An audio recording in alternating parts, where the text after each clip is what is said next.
What's up, everybody? I was just looking at my channel and saw some videos I posted very early on, and they were so shitty. I just thought, oh my god, I still have that knife. I'm gonna have to reshoot this review because it deserves a great review, and there are still no good reviews out there, in my opinion. Mine included. Mine was shitty. This is the CRKT Centofante Tribute to 6050. 6050. There's also the slightly larger model, the 6055. 6055. This is the smaller model, although it is, I think, only half an inch smaller, shorter. And it is a fantastic knife, and sadly it doesn't get carried as often because it doesn't have a clip. It is a two-handed opening knife, a backlog, very classy, and in my system it just doesn't integrate that well. Most of the time I have as a secondary utility knife one of my Buck 110 Eco lights. This is the red model. Give you a size comparison there. Doesn't even fit in the frame. It looks humongous. The Buck. It does look humongous. It is, of course, a full-sized knife. I have large hands. This is just a beast of a knife, and this just a neat little pocket knife if you can integrate it in your system. I can't that often. It is very, very sad. It is full flat ground. The blade design is ingenious, beautiful drop point, and it drops from way back here. Has slight belly to it. It's almost a Warncliffe.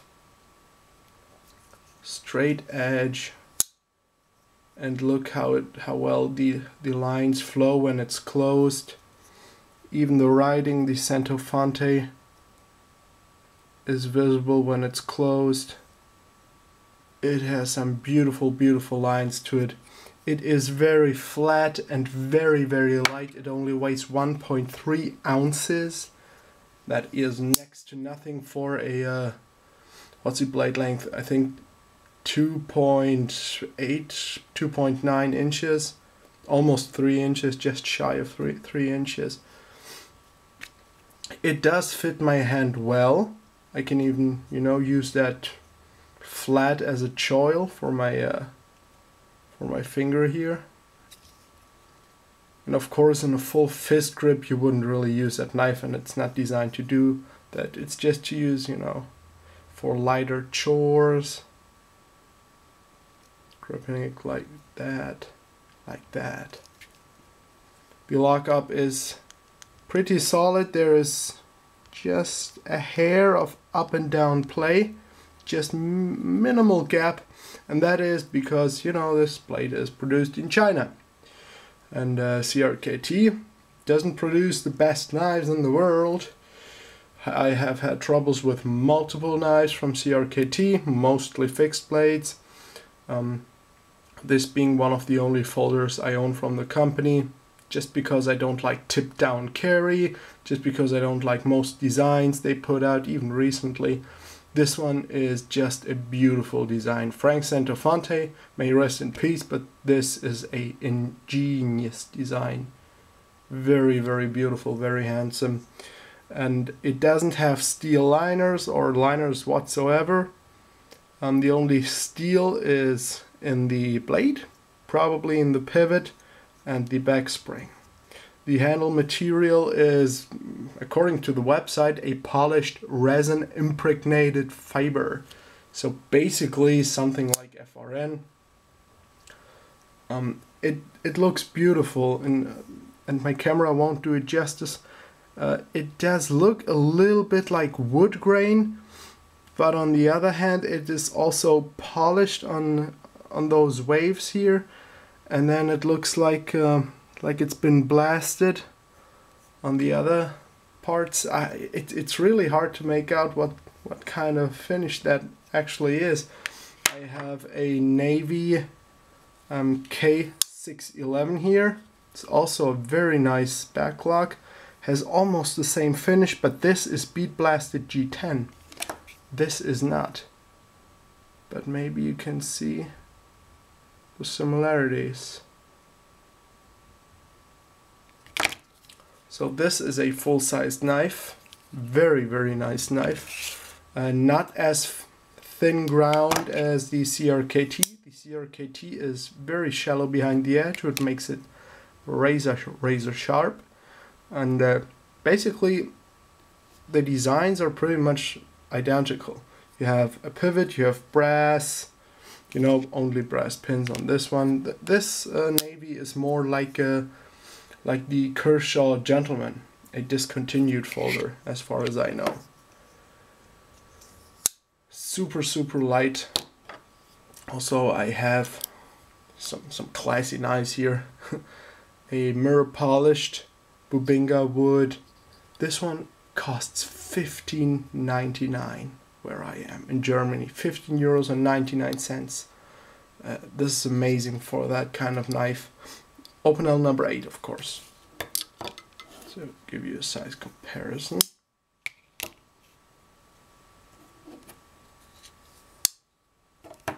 And a rather new knife, which has definitely G10 handles and definitely blasted G10 handles.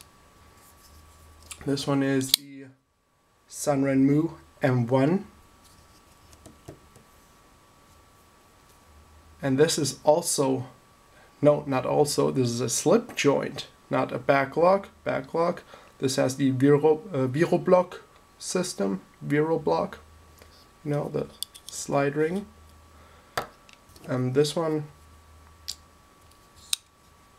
closes like that because it is a detent lock. I have a separate review of that knife on my channel. So you saw the size comparison. Just want to show you the finishes of the handle material real quick. You saw those two, and this.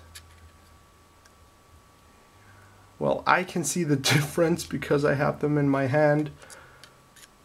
You just might. And all those knives are much heavier. This one has brass liners. This one is so light. It is really a nice knife. 100% recommended. Prices are, I think, around $30–35. I pay a little bit more because of shipping. Pay like 13 bucks shipping. But I also wanted to get the slightly larger one, but I'm going back and forth, and you know, well, I don't carry this one a lot, but I love it so much that I don't want to sell it. Maybe I just don't get the bigger one because that one probably won't get carried a lot as well. This one doesn't get carried a lot because of this guy. The Buck 110. Fantastic knife. I have this in 3 versions. The red Ecolite, the green Ecolite, and the classic brass bolstered model. So for a two-handed opening backlock, I'm pretty much set for most situations. I did carry this one though when friends of mine got married. So in a suit, I did carry that one and 2 other ones. And yeah, but for those occasions, it is a very pretty knife. It perfectly fits that situation. If you wear a suit to work or something, this one's a great utility knife. I use that for food prep a lot actually. When I carried it, and it is so easy to clean, doesn't have any nooks or crannies.